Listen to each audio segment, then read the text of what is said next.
Good evening, and welcome to What the Wild. I'm Max Meerkat. Tonight, incredible true stories from the animal kingdom. Let's begin. Story 1, The Great Escape. March 2016, Napier, New Zealand. The aquarium is locked for the night.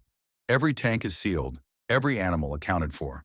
But by morning, one tank sits half empty, its lid slightly open. And across the floor, a glistening trail of suction marks leads straight to a drain in the far wall. An octopus named Inky is gone. Inky was no ordinary octopus. Staff said he watched them as closely as they watched him. He learned to drain his own tank. He once squirted water at an electrical panel and cut the power. And here's the key. An octopus has no skeleton. The only hard part of its body is a beak the size of a thumbnail. If a gap is wider than that beak, the octopus can pour itself through. That night, Inky's lid was open just 10 centimeters. It was more than enough. He slipped out, crossed 8 meters of open floor, and found a drain pipe leading straight to the sea. That drain pipe was 15 centimeters wide. It did not lead to a sewer. It led directly into Hawke's Bay, the same ocean where Inky had been caught years earlier. It led home. In the morning, the director found the trail and simply smiled. "Inky found a way out," he said. Fair play to him. No search was ever launched. Somewhere in the cold water off New Zealand, an octopus had chosen freedom and taken it. We'll pause there. Stay with us. Story 2, The Guardian. The Cook Islands in the South Pacific, 2017. Marine biologist Nan Hauser is in the water when a 40-ton humpback whale begins pushing her with its head. It tucks her under its enormous fin. It lifts her out of the water and sets her back down.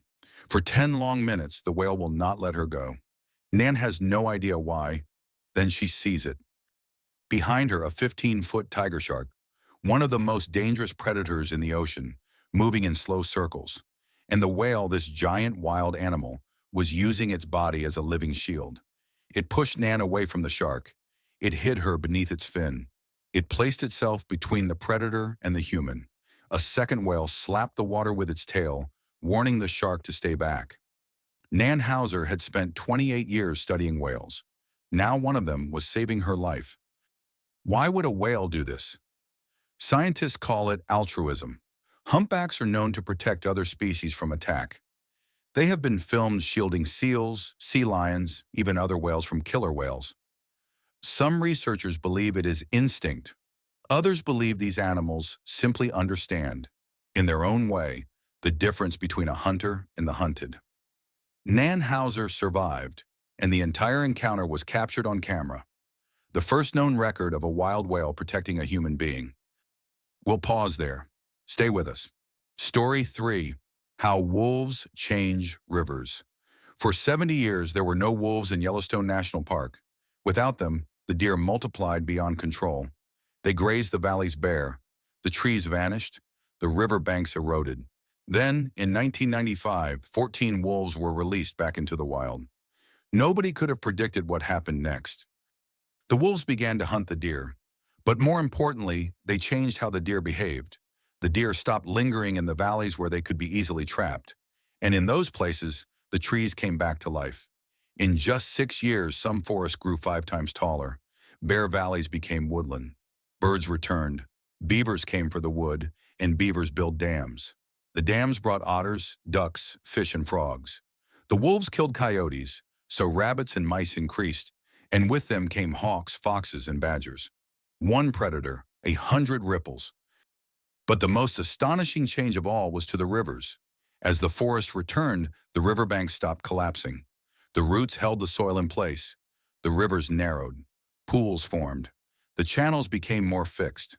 The wolves, by changing the deer, by bringing back the trees, had physically changed the path the water flowed.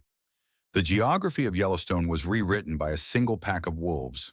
This is what scientists call a trophic cascade, proof that every creature, no matter how small the role seems, is holding the whole world together. We'll pause there. Stay with us.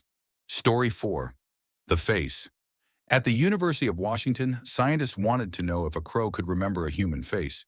So they put on a rubber mask, the face of a caveman, and used it while gently capturing 7 crows. The crows were tagged, then released, completely unharmed. But the crows did not forget, and what happened next would last for years. Every time a researcher wore that same mask, the crows attacked. They dive-bombed. They screamed warning calls. They scolded the masked face wherever it appeared. But here's the remarkable part. Crows that had never been captured joined in the attack. They had learned the dangerous face from watching the others. The warnings spread through the whole flock. Over the years, the number of crows scolding the mask actually grew, even though only 7 had ever been caught. The grudge was being taught. The experiment ran for years, and the crows still remembered. Some researchers believe crows can hold a human face in memory for their entire lives, and even pass that knowledge to their young. Crows recognize faces. They hold grudges. They share information. They use tools, solve puzzles, and plan for the future. So the next time a crow looks down at you from a wire, remember this. It might already know exactly who you are, and it might be telling its friends. That's What the Wild for tonight. I'm Max Meerkat. If you enjoyed this story, hit that subscribe button and turn on notifications so you never miss what the wild has in store. New stories several times a week. Until next time, stay wild.